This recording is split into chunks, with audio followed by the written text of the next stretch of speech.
మేము ఆనాడే ఎక్స్పోజ్ చేసినాము.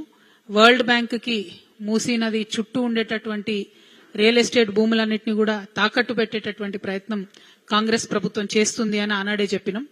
ఆనాడు డిపిఆర్ సబ్మిట్ చేసినామని చెప్పడం జరిగింది. కానీ అప్పటి నుండి ఇప్పటి వరకు కూడా అసలు డిపిఆర్ మూసీ ఓవరాల్ గా మూసీ చుట్టూ చేస్తున్నటువంటి కార్యక్రమం ఏంది అనేటటువంటిది కాంగ్రెస్ ప్రభుత్వం ప్రజలకు మాత్రం చెప్పలేదు. డిపిఆర్ ప్రపంచ బ్యాంకుకి ఇచ్చినామంటున్నారు, ప్రజెంటేషన్లు ఇస్తున్నామంటున్నారు. కాకపోతే ఓవరాల్ డీటెయిల్డ్ ప్రాజెక్ట్ రిపోర్ట్ అసలు ఏం చేయదలుచుకున్నారు అనేటటువంటిది మాత్రం స్పష్టంగా ఇస్తలేరు.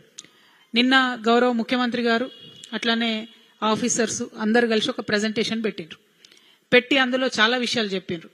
పోనీ నిన్ననన్న డిపిఆర్ చూపిస్తారేమో అనుకుంటే ఓన్లీ ఫేజ్ 1 కి సంబంధించి మాత్రమే నిన్న ప్రజెంటేషన్ ఇచ్చారు. అంటే జనరల్ గా మనం ఇల్లు కట్టాలనుకుంటే మొత్తం టోటల్ ఇల్లు ఇట్లా వస్తుంది అని ఆర్కిటెక్ట్ మనకు చెప్పిన తర్వాత బేస్మెంట్ కడతాం, ఇంకోటి చేస్తాం, స్లాబ్ వేసుకుంటాం, ఒక్కొక్క ఫ్లోర్ కట్టుకుంటా పోతాం. కాకపోతే ఇలా మూసీలో ఏం చేస్తున్నారంటే ఓన్లీ బేస్మెంట్ కి సంబంధించిన డిజైన్ ఇట్లుంటది అని చూపిస్తున్నారు. ఇల్లు ఏంది, ఇల్లు స్ట్రక్చర్ ఏంది, దానివల్ల తెలంగాణ ప్రజలకు ఉపయోగం ఏంది, దీనివల్ల ఎంత ఆదాయం జనరేట్ అవుతుంది, ఏం జరుగుతుంది అని సంపూర్ణంగా మాత్రం ఒక పిక్చర్ గవర్నమెంట్ ఇస్తలేదు. ఆ ఇవ్వకపోవడంలోనే మోసం ఉంది అనేటటువంటిది తెలంగాణ జాగృతి ఇవాళ ప్రభుత్వం మీద ఆరోపణ చేస్తా ఉన్నది. ఎట్లా మోసము, ఎందుకు మోసము అంటే ఒక రిపోర్ట్ ఉంది, ప్రీ ఫీజిబిలిటీ రిపోర్ట్ అని చెప్పి ఒక 6 నెలల కింద నవంబర్ 10వ తారీఖు 2025 నాడు ప్రభుత్వము ఒక రిపోర్ట్ ఇవ్వడం జరిగింది. క్షమించాలి, సెప్టెంబర్ 2025లో ఒక ప్రీ ఫీజిబిలిటీ రిపోర్ట్ అని గవర్నమెంట్ ఇచ్చింది. ఈ ప్రీ ఫీజిబిలిటీ రిపోర్ట్ లో గవర్నమెంట్ చెప్పినటువంటిది ఏంటంటే మూసీ నదిలో మేము ఫేజ్ 1 డెవలప్ చేయడానికి 5,641 కోట్ల రూపాయలు మాకు ఖర్చు అవుతుంది, 5,641 కోట్లు ఖర్చు అవుతుందని సెప్టెంబర్ 2025లో చెప్పిండ్రు. నిన్న ముఖ్యమంత్రి గారు ప్రజెంటేషన్ ఇచ్చే టైంకి 2 రోజుల కింద ఇచ్చిన టైంకి వాళ్ళు ఇచ్చినటువంటి అమౌంట్ ఎంత అంటే 6,500 నుంచి 7,000 కోట్ల రూపాయలు అవుతుందని చెప్పిండ్రు. అంటే 6 నెలల్లో పోయిన సెప్టెంబర్ కి నిన్నటికి కరెక్ట్ గా లెక్క చెప్పాలంటే 1,359 కోట్ల రూపాయలు పెరిగింది. అసలు first of all total picture ఏందో మనకు తెలియదు, టోటల్ డిపిఆర్ ఏందో తెలియదు, అసలు చేస్తున్నది ఏందో ప్రజలకు తెలియదు. కానీ డబ్బులు మాత్రం 6 నెలల్లో దాదాపు 1,400 కోట్ల రూపాయలు పెరిగింది. మరి పెరిగిన ఖర్చు దేనికోసం, ఎవరికి ఇస్తున్నారు, ఎందుకోసం ఇస్తున్నారు, దీని మీద స్పష్టత లేదు.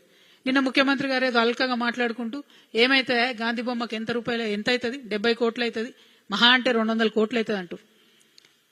ముఖ్యమంత్రి గారు నేను సూటిగా అడగదలుచుకున్నా, 70 కోట్లు 200 కోట్లు మీ ఇంట్లోకి వెళ్ళి ఇస్తున్నారా? కాదు కదా, తెలంగాణ ప్రజల సొమ్ము కదా. అట్లాంటప్పుడు 70 కోట్లు 200 కోట్లకు ఎంత అంతరం ఉంది? 200 కోట్ల రూపాయల్లో ఎన్ని పనులు చేయొచ్చు, 200 కోట్ల రూపాయల్లో ఎన్ని డబుల్ బెడ్రూమ్ ఇండ్లు కట్టియొచ్చు, ఎంతమంది పేదలకు షెల్టర్ ఇవ్వచ్చు, అవి పట్టించుకోకుండా మీరు 70 కోట్లు 200 కోట్లు అయితే అని అల్కగా మాట్లాడుతారు. ఓకే, 6 నెలలలో మీకు జ్ఞానోదయం అంది, గాంధీ బొమ్మ పెట్టాలని మీరు అనుకున్నారు అనుకుందాం. 6 నెలల కింద ఉన్నదానికి ఇప్పుడున్న దానికి 1,400 కోట్లు పెరుగుతుంది కదా. మీరన్న లెక్క ప్రకారమే గాంధీ బొమ్మకు 200 కోట్లు అవుతుంది అనుకుందాం. మరి మిగతా 1,200 కోట్ల పరిస్థితి ఏంటి, ఎక్కడ పెరిగింది, ఎందుకు పెరిగింది? ఈ విషయాలు దయచేసి మీరు క్లారిటీ ఇవ్వాలి. ఎందుకంటే ఏ పాలనలో అయినా ఏ ప్రభుత్వంలో అయినా పారదర్శకత అనేటటువంటిది ఉన్నప్పుడే ప్రజలకు ఒక అర్థం పర్థం ఉంటుంది. కాబట్టి ఆ క్లారిటీ ఇవ్వాలని నేను కోరుతా ఉన్నా. నిన్న ముఖ్యమంత్రి గారు పెట్టినటువంటి ఈ సమావేశంలో స్టేక్ హోల్డర్స్ అంటే ఈ ప్రాజెక్టు వల్ల నష్టపోయే వాళ్ళు, ఈ ప్రాజెక్టులో ఇండ్లు కోల్పోయే వాళ్ళు, ల్యాండ్ కోల్పోయే వాళ్ళు, వాళ్ళని కూడా పిలవాలి. కానీ వాళ్ళని పిలవలేదు. వాళ్ళనేమో హౌస్ అరెస్ట్ చేసి ఇంట్లో కూర్చోబెట్టి ఈ ప్రాజెక్టు ప్రజెంటేషన్కి ఎవరెవరిని పిలిచిర్రు? రియల్ ఎస్టేట్ వాళ్ళు, కాంట్రాక్టర్లు, ప్రపంచ బ్యాంక్ యొక్క ప్రతినిధులు, మంత్రులు, ఎమ్మెల్యేలు, వీళ్ళని పిలిచిర్రు. అంటే ఒక close door 5 star hotel meeting పెట్టి మూసీ పక్కనున్నటువంటి మొత్తం ల్యాండ్ కూడా కేక్ లెక్క కోసి గీ కంపెనీకి ఇంత, గీ కంపెనీకి ఇంత, గీ కంపెనీకి ఇంత, ఈ కాంట్రాక్ట్ నీకింత అని పంచుకున్నారు తప్పితే మీరు ప్రజల కోసం ఏమి చేసినట్టుగా మాకు అర్థమైతలేదు. నిజంగా చేసి ఉంటే చెప్పండి. మరి ఎందుకు ప్రజలను పిలవలేదు? ఎందుకు 3,000 ఎకరాల ల్యాండ్ మీరు సేకరిస్తాం మూసీ నది డెవలప్మెంట్ కోసం అని చెప్పిండ్రు. మరి ఆ 3,000 ఎకరాల ల్యాండ్ పోతున్న వాళ్ళని ఒక్కరినన్నా పిలిచిండ్రా? వాళ్ళకి మాట్లాడే అవకాశం ఇచ్చిండ్రా? చెప్పడమేమో మూసీ మీద కన్సల్టేషన్స్ అని చెప్పారు. కన్సల్టేషన్ అంటే ఏంటంటే మాట ముచ్చట, ఒకలో మాట చెప్తే ఇంకో మాట చెప్పాలి. కానీ నిన్న జరిగింది ఏంది, మొత్తం ముఖ్యమంత్రి గారు ఏకపాత్రాభినయం. చిన్నప్పుడు ఉంటాయి కదా, ఎన్టీఆర్ డైలాగులు చెప్పు, దుర్యోధను డైలాగులు చెప్పు అంటే చెప్తారు, అట్లా మొత్తం ఆయననే ఏకపాత్రాభినయం, మొత్తం ఓన్లీ వన్ సైడ్. అంతే తప్పితే ప్రజల మాట ఈనుడు లేడు. ఆయన పెద్ద ఆయన పైన ఆయన మన్ కీ బాత్ ఆయన చెప్పేది చెప్తాడు. ఇక్కడ ఈయన చిన్న మోడీ తయారైండు మనకి, ఈయన కూడా ఈయన చెప్పేదే ఈయన చెప్తున్నారు తప్పితే ఎక్కడా కూడా కనీసం ప్రజల నుంచి అభ్యంతరాలు వస్తున్నాయి, మధ్యతరగతి ప్రజల ఇండ్లు కూలగొడుతున్నాం, సడన్ గా రూల్ మారింది, దాని మీద మాత్రం ఆలోచన చేస్తలేరు. ఇంకొక మాట, టెక్నికల్ గా ఒక అంశం ఉంది, ఇది నేను ప్రభుత్వానికి సూటిగా నేను ప్రశ్నిస్తున్నాను. ఈ ఏదైతే చంద్రబాబు నాయుడు గారు మొట్టమొదట మూసీ ప్రాజెక్టు క్లీన్ చేయాలి, మూసీ నది క్లీన్ చేయాలని ఆయన నందనవనం పేరుతో ఫస్ట్ ఒక ప్రాజెక్ట్ చేసి వదిలేసారు. తర్వాత వైఎస్ఆర్ గారు వచ్చి కొన్ని కేంద్ర నిధులు తీసుకొచ్చి సేవ్ మూసీ అని చేద్దామని ఆయన ట్రై చేశారు. తర్వాత కేసీఆర్ గారు వచ్చిన తర్వాత ఇప్పుడు ఏదైతే ఉందో Musi river front development corporation అని దాన్ని పెట్టి వారు కొంత ప్రయత్నం చేశారు. ఇప్పుడు రేవంత్ రెడ్డి గారు కూడా దాన్ని కొనసాగిస్తున్నారు. ఇప్పుడు మూసీ రివర్ ఫ్రంట్ కార్పొరేషన్ అయితే 2017లో మేము ఒక 17,000 కోట్లతోని ఈ మూసీ చుట్టూ ఉన్నటువంటి దీన్ని డెవలప్ చేస్తాము, ఓల్డ్ సిటీకి న్యూ సిటీకి కనెక్టివిటీ ఇస్తామని చెప్పి ఆనాడు ఒక ప్రాజెక్ట్ ప్రపోజల్ ఇచ్చారు. ఇస్తే మన రాష్ట్రంలో ఎన్విరాన్మెంటల్ ఇంపాక్ట్ అసెస్మెంట్ చేసేది, పర్యావరణ పరిరక్షణ చేసేటటువంటి సంస్థ 2017లో రిజెక్ట్ చేసింది ఈ ప్రపోజల్ని.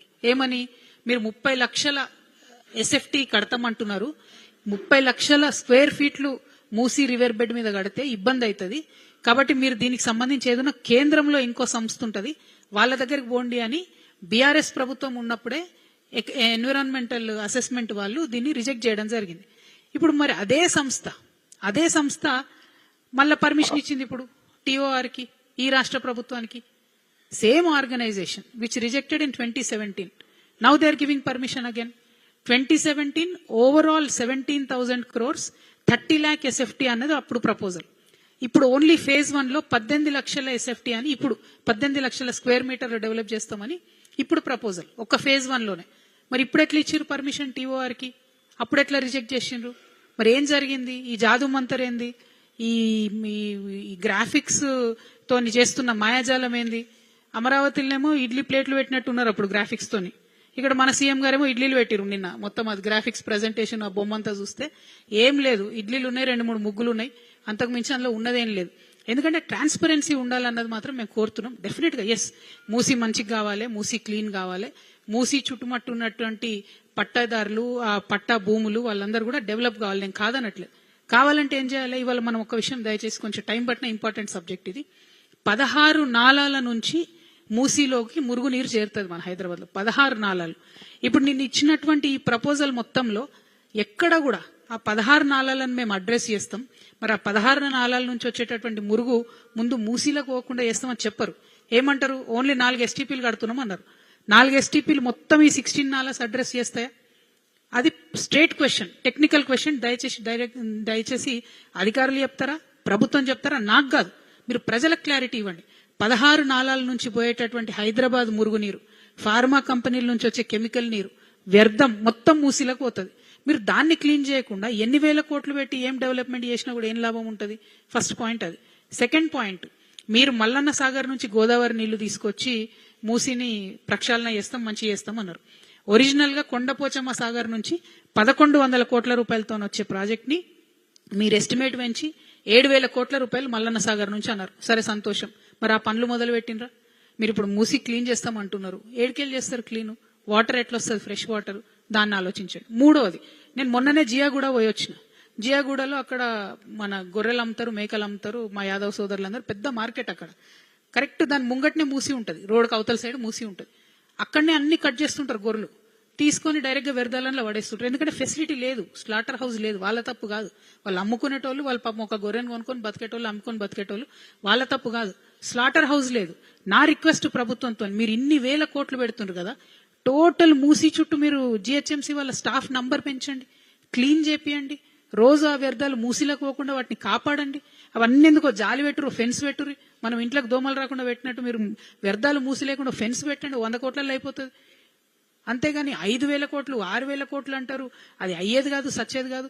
ఈ 3 సంవత్సరాలలో దయచేసి నా రిక్వెస్ట్ ఒకటే, మీరు మూసి ఒకటి ఎంక్రోచ్మెంట్ కాకుండా చూడాలి.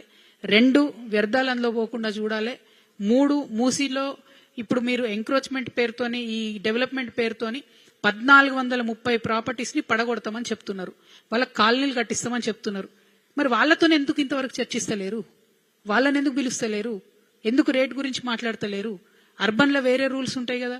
ఇప్పుడు మొత్తం ఈ project development cost phase 1 7,000 crores అన్న దాంట్లో మల్లన్న సాగర్ సంబంధించిన 7,000 కోట్ల రూపాయలు లేవు. ఈ టోటల్ ల్యాండ్ అక్విజిషన్ కి సంబంధించినటువంటి కాస్ట్ లేదు. ఈ ఎస్టీపీలకు సంబంధించి కాస్ట్ లేదు. అంటే మళ్ళీ ఇవన్నీ అదనంగా అవుతాయి అన్నట్టు. మరి వీటన్నిటికీ డబ్బులు ఏడుకెళ్ళి తెస్తారు? ఒకవేళ వీటికి డబ్బులు తేలేరు అనుకోండి, ఈ ప్రాజెక్ట్ ఫినిష్ అవుతుందా? అంటే మీరు అల్టిమేట్ గా టోటల్ డిపిఆర్ ఇవ్వకుండా తెలంగాణ ప్రజలను మభ్య పెడుతున్నారని మాత్రం చాలా బలంగా మేము నమ్ముతున్నాము. ఇది నా సబ్జెక్ట్ కాదు, నా సిటీకి సంబంధించిన సబ్జెక్టు, మన హైదరాబాద్ అందానికి సంబంధించిన సబ్జెక్టు. ఈ మూసీ నది మీద డిపెండ్ అయ్యే రంగారెడ్డి జిల్లా ప్రజలు కానీ, తర్వాత నల్గొండ ప్రజలు కానీ, అల్టిమేట్ గా కృష్ణా నదిలో కలిసే లోపల మొత్తం ఈ పాయిజన్ క్యారీ చేసుకుంటూ పోతుంది మూసీ నది. కాబట్టి అవుట్ ఆఫ్ దట్ కన్సర్న్ నేను ఈ ప్రెస్ మీట్ పెడతా ఉన్నాను. దీని మీద క్లారిటీ ఇవ్వాల్సిన బాధ్యత ఉంది. ఇది ఒక పక్క అయితే, ఇక రేవంత్ రెడ్డి గారు వచ్చినాక హైడ్రా అనేటటువంటి ఒక మహమ్మారి పెట్టి ఏంది, మూసీ నదికి 30 మీటర్లు ఉన్నవన్నీ కూడా కూలగొడతాం అని చెప్పిండ్రు. మొన్న మేము ఒక దగ్గరికి పోయి ప్రొటెస్ట్ చేసినాం, ఒక ప్రైవేటు సంస్థ దగ్గరికి పోయి. ఎందుకని ప్రొటెస్ట్ చేసినాం? అది లిటరలీ నది మధ్యలో ఉన్నది, మూసీ నది మధ్యలో ఉందని ప్రొటెస్ట్ చేసినాం. ప్రొటెస్ట్ చేయంగానే హైడ్రా వాళ్ళు మామూలుగా దేనికి మాట్లాడారు కానీ, జాగృతి పోయి ప్రొటెస్ట్ చేసిన తెల్లారు ఒక 5 వీడియోలు పెట్టారు. ఆ 4-5 వీడియోలలో టెక్నికల్ గా, అంటే హైడ్రా వాళ్ళు ఫస్ట్ టైం నేను చూసిన, రిటర్న్ ఇవ్వకుండా ఓ వీడియో చేపించి వెనక బ్యాక్గ్రౌండ్ వాయిస్ పెట్టి విజువల్స్ పెట్టి ఒక వీడియోలు కొన్ని హైడ్రా అఫీషియల్ హ్యాండిల్ నుంచి రిలీజ్ చేసి, నేను ఇన్ని రోజులు ఆగినా. ఎందుకోసం ఆగినా? నేను ప్రూఫ్ లేకుండా ఏది మాట్లాడో మీ అందరికీ తెలుసు, అందుకోసమే ఆగినా. ఇక ప్రూఫ్ ఉంది. నేను మాత్రం హైడ్రా మీద సీరియస్ గా చెప్తున్నా రంగనాథ్ గారికి, మీకు ఆల్రెడీ ఒక 6 కంప్లైంట్లు ఇచ్చినాం మేము with every proof.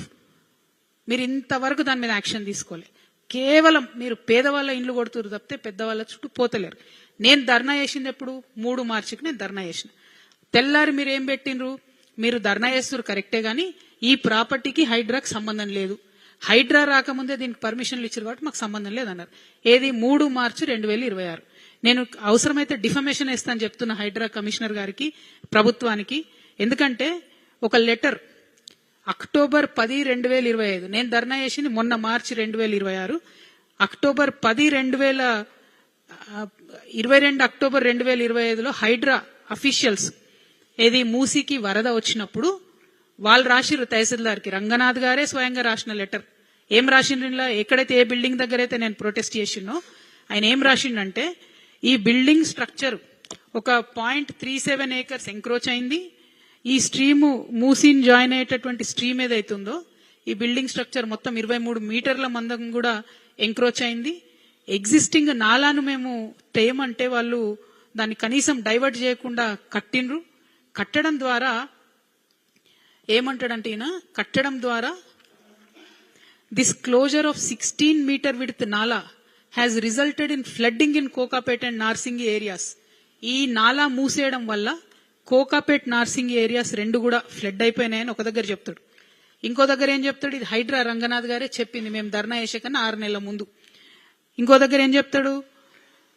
There was widespread inundation and flooding at ORR service road and Musi surrounding areas including the whole construction project area of MS Sri Aditya Kedia realtors. The inundation if not averted, అంటే ఇది ఆపకపోతే it is likely to endanger the lives of residents of the project and also the people habituating in the surrounding areas. అంటే ప్రజల ప్రాణాలకు, ఆ project లో కొనుక్కొని ఉండే ప్రజల ప్రాణాలకు ముప్పు ఉంది, ఆ చుట్టుముట్టున్న ఏరియాలో ప్రజలకు కూడా ప్రాణాలకు ముప్పు ఉంది. Endanger the life of people అని హైడ్రా రాసింది, నేను రాయలే. మళ్ళీ సిగ్గు లేకుండా మేము ధర్నా 3 తారీఖు మొన్న మార్చిలో వేస్తే హైడ్రా నుంచి వీడియోలు తీసి పెడతారా? ఏం గ్రాఫిక్ డిజైనర్సా మీరు? కంటెంట్ క్రియేటర్సా? తమాషా అయిపోయింది ప్రతి ఒక్కరికి. నిజం మాట్లాడితే ఇష్టం వచ్చినట్టు ఎదురుదాడి చేయడం అలవాటైంది. ప్రభుత్వం అట్లే ఉంది, ప్రతిపక్షం అట్లే ఉంది. We will drag you to court, Mr. Ranganath. I am telling you. I gave you six complaints till now. Where are your guts? You tell me. మళ్ళీ మీదికెళ్ళి నన్ను బద్నాం చేస్తావు. నేను ప్రూఫ్ లేకుండా ఈ రాష్ట్రంలో ఏం చేయని నేను చెప్తున్నా. మీరు ఈ లెటర్ ఎట్లా రాసిండ్రు? ఈ లెటర్ల కంటెంట్ ఎట్లుంది? ఇది ఇప్పుడు నేను ఆన్లైన్ పెడితే దుంకి చచ్చిపోదాల.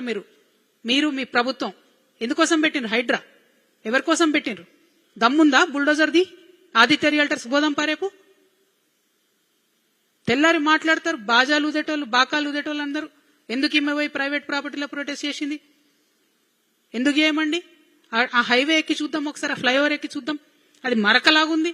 అక్కడ పోయేటటువంటి వందలాది మంది సాఫ్ట్వేర్ ఎంప్లాయీస్ రోజు చెప్తున్నారు, అరే ఇది ఇట్లా ఐసైట్ కడ్డం వస్తుంది, డ్రైవింగ్ ఐసైట్ కి ఈడేబడిచ్చిండు బిల్డింగ్ పర్మిషన్ అని చెప్పి. అంటే హైదరాబాద్ నగరం మీద మీకే కన్సర్న్ ఉంటుందా, మాకుండదా?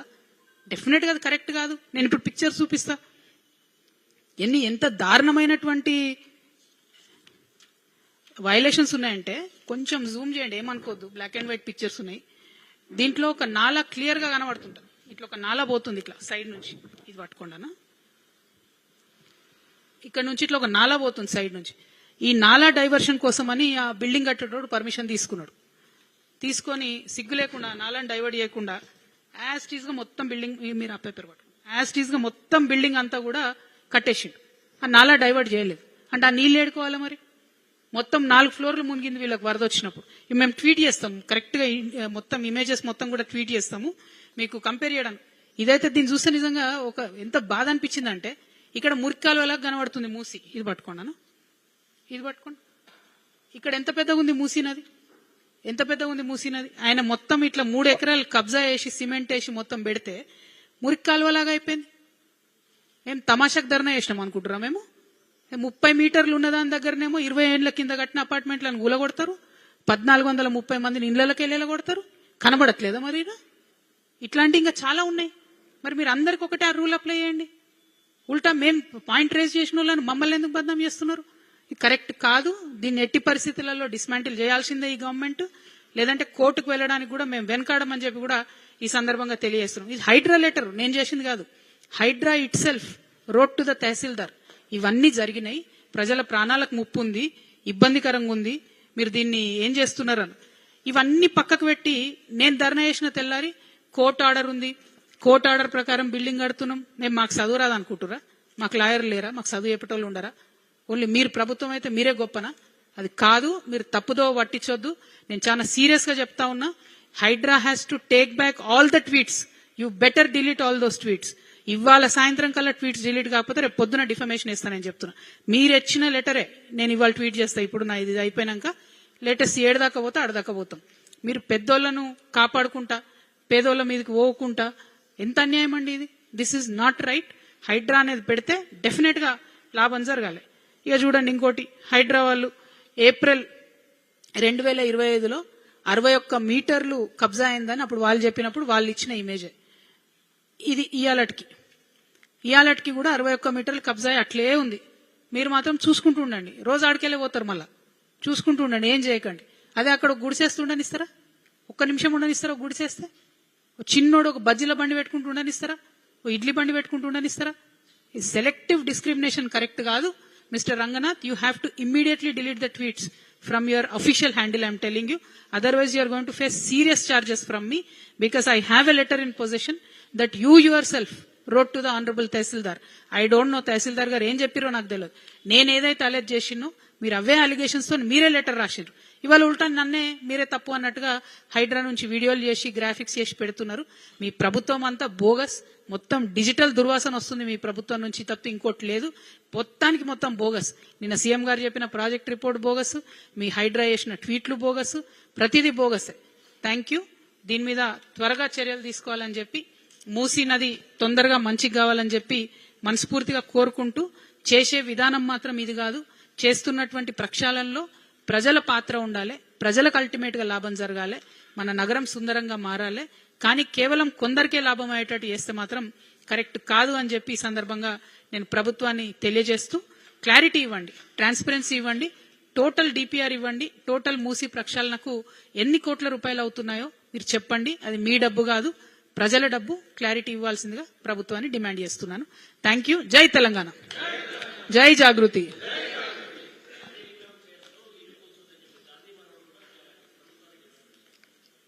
గాంధీ గారి మన్మట్ డిమాండ్ చేసిండ్రు, ప్రజాస్వామ్యవాదులందరూ కూడా డిమాండ్ చేస్తున్నాము. అవసరానికి మించి అక్వైర్ చేయకండి, అవసరం లేని చోట వదిలేసేయండి.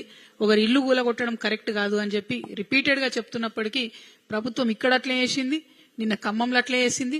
ఇది మొత్తం రియల్ ఎస్టేట్ ప్రభుత్వం. ఎక్కడెక్కడ ఖాళీ రియల్ ఎస్టేట్ ల్యాండ్ ఉంటే దాన్ని ఎట్లా గుంజుకోవాలి ప్రజల దగ్గర నుంచి, ఎట్లా పేదవాళ్ళ దగ్గర లాక్కొని పెద్దవాళ్ళకి ఇవ్వాలనేటటువంటి ప్లాన్ తప్పితే ఇంకొకటి లేదు. ఈ వైఖరి మార్చుకోవాలి. ప్రజల కోసం ఈ ప్రభుత్వం పనిచేయాలని చెప్పి మేము డిమాండ్ చేస్తా ఉన్నాం.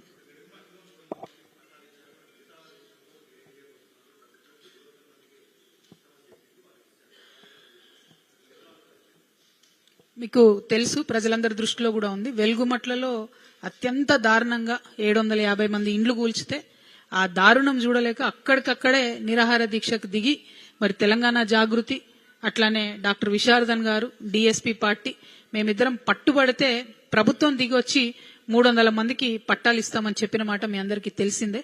కానీ ఆ 300 మందిలో కూడా మా క్షేత్రస్థాయిలో కింద ఉన్నటువంటి ఖమ్మం కార్యకర్తలు గాని, ఖమ్మంలో ఉండేటటువంటి పత్రికా మిత్రులు గాని వాళ్ళందరూ చెప్తున్న విషయం ఏంటంటే ఆ 300 మందిలో కూడా వీళ్ళెవరి ఇండ్లైతే ఊలగొట్టినరో అందులో సగం మందే ఉన్నారు.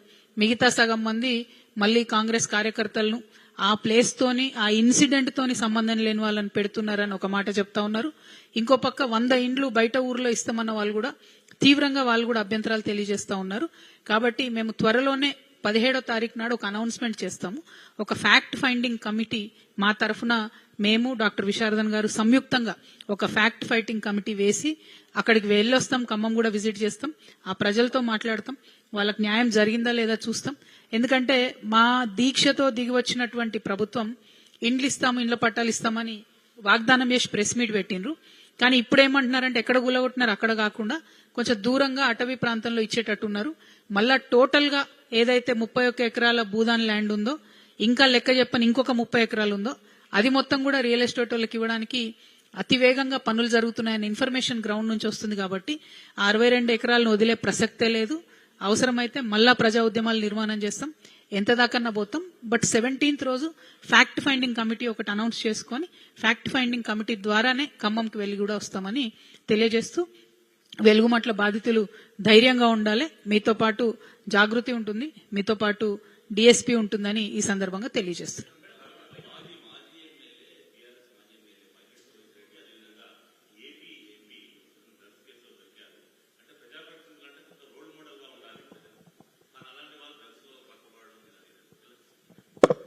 నాకు ఐడియా లేదు బ్రదర్, నాకు తెలియదు, సబ్జెక్ట్ తెలియదు అది నాకు. Thank you so much. జై తెలంగాణ, జై జాగృతి.